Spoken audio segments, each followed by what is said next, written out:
Their lives were switched in the early hours of the morning under the cover of an unspoken agreement. Their meeting in the coffee shop ended without a word being exchanged. It was all communicated with a glance, however. There had always been an unbreakable bond between the twins, but this mischief would test the waters of their identical existence in a way they had never experienced. In an instant, their worlds turned upside down when a revelation sparked a confrontation neither could have imagined. Their husbands were supposed to be the targets of a hilarious prank. There was no doubt about that. The identical twins, Louise Beckett and Lucy Hedwig, reveled in their identical appearances and used them in some of the most playful and complex situations. This was not their first rodeo swapping places for the amusement of confounding friends and family. However, this time their motivations were greater than mere entertainment, and they were unaware of each other's motivations. There was a silent acknowledgement of the grass being greener on the other side that fueled each sister's curiosity about the other's life. Is there a reason why they finally plunged into each other's worlds? There was no way they could have imagined this would happen. It had all gone well for 24 hours after they made the swap one Sunday morning. Eventually, they swapped back, excited at what they'd accomplished. However, each sister brought back a secret they hoped to carry with them forever. It had never occurred to either of them to keep secrets from the other. The couple had been honest with each other for 26 years. There was going to be a change in that, however. It never occurred to Louise or Lucy that the truth would be revealed. Lucy sat before a marriage counselor just a month later, trying to make sense of what had happened.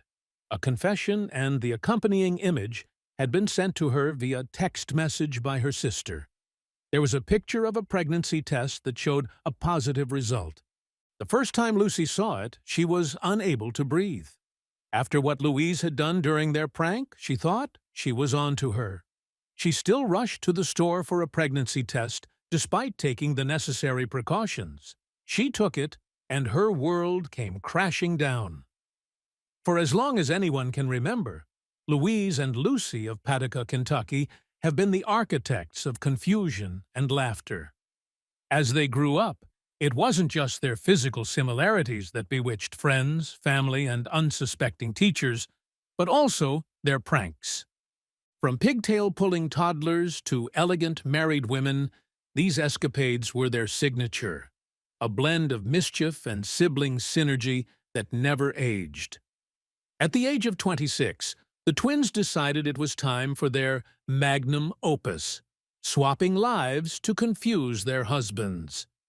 Louise and Lucy were plotting with the excitement of teenagers as they sat across from each other in a coffee shop on a sunlit Saturday morning that promised more than just the end of the week.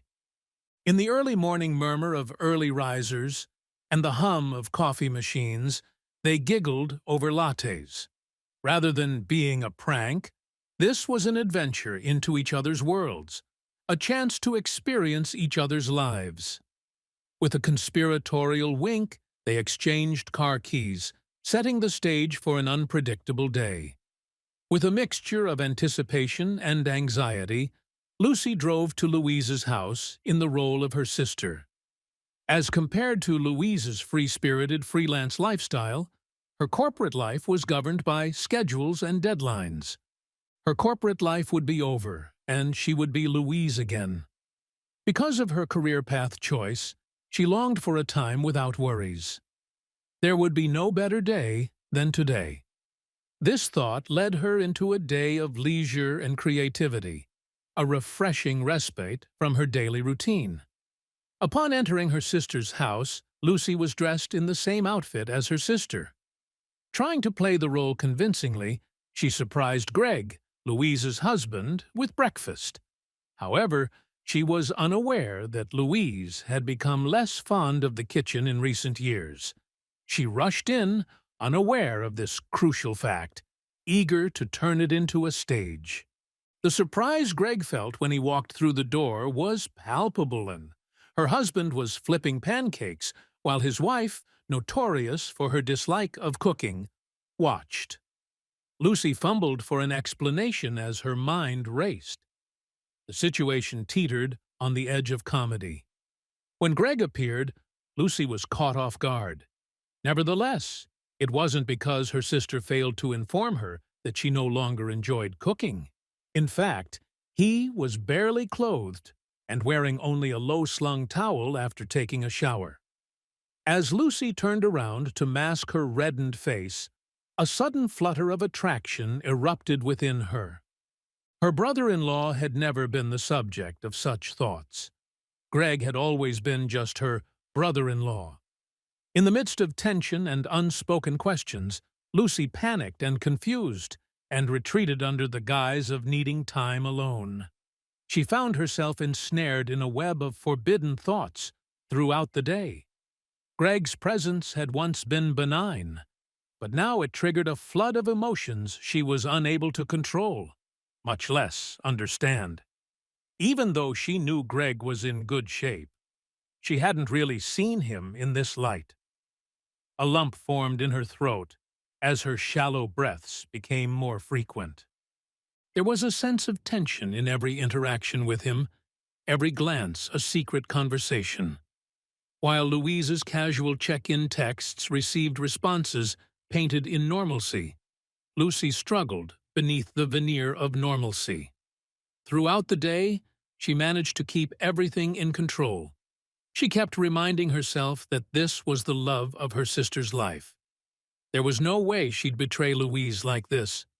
But that evening brought with it an unexpected intimacy, as Greg, ever the culinary enthusiast, prepared a meal that seemed to dance on the senses. Spaghetti carbonara, rich and comforting, laid the foundation for an evening that blurred the lines between right and wrong. Wine flowed, laughter echoed, and the movie they watched became nothing more than background noise to the unfolding drama. In the dim light of the living room, with the movie barely halfway through and the last sips of wine warming their lips, Lucy crossed a line that she had never even imagined approaching. It was a moment of weakness, of surrender to feelings she didn't fully understand, fueled by the anonymity of her disguise. She'd felt starved through the day, watching this man taunt her at every turn. Now that the chance had presented itself, she pounced on it without a wasted thought. But the consequences were already racing her way. Lucy and Greg spent their night in the living room, and soon enough, the rays of the rising sun found them still in each other's embrace. Awakening in a world that felt both familiar and alien, Lucy grappled with the aftermath of her actions. The realization of what had transpired left her reeling, a maelstrom of guilt and disbelief churning within. The warmth of the sun did little to dispel the cold knot of regret lodged in her heart.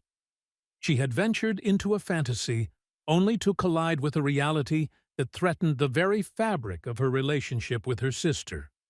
Lucy, now dressed in her own clothes, but still haunted by the ghost of last night's decisions, knew that a confession to Louise was inevitable. Her heart pounded with the weight of her guilt as she rehearsed the words, each sentence heavier than the last. She hoped to come clean to her sister and make this right.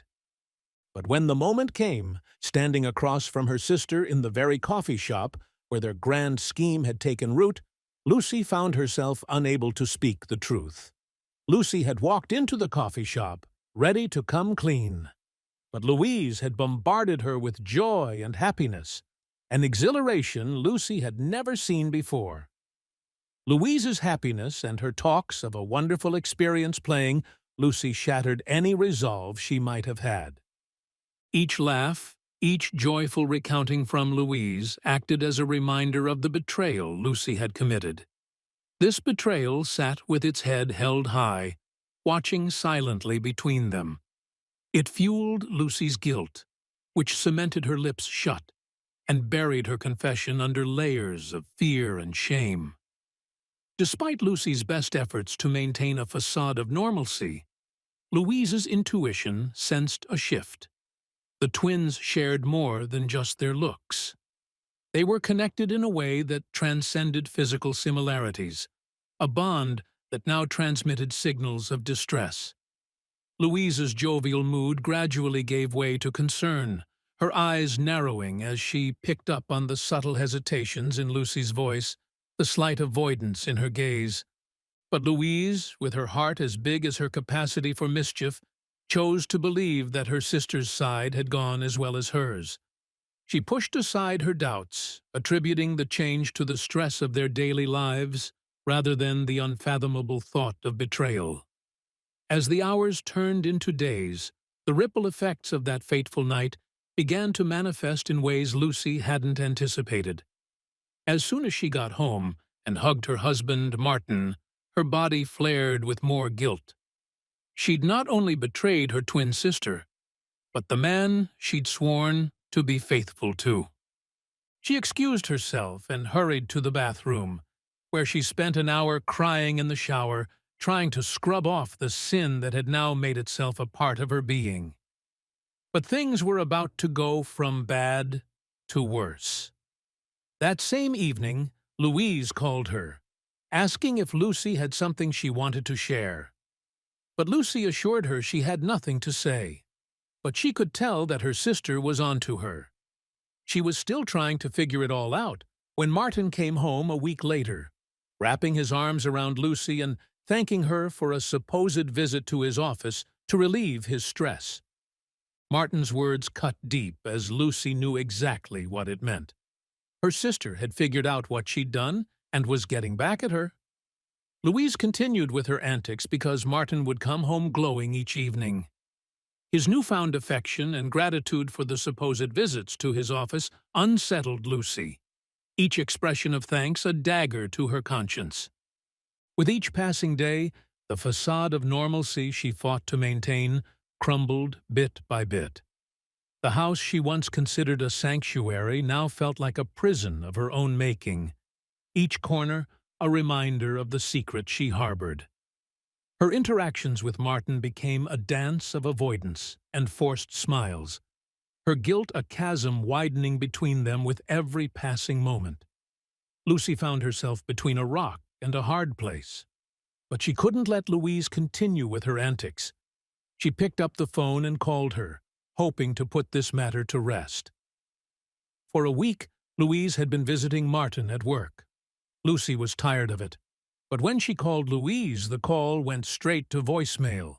She tried again, but the calls wouldn't go through. She even sent messages on social media, but Louise didn't respond. The only way forward now was to drive to Louise's house. But that meant seeing Greg again, which Lucy couldn't handle. Lucy didn't know what to do. She'd started sleeping in the guest room, away from Martin. She'd stopped eating and wouldn't do things she used to love doing. But as the new week started, Martin came home asking her why she hadn't visited him at work that day as she had been doing the past week. "I waited for you," he said, removing his coat. Lucy only looked at him, figuring out that Louise had finally stopped.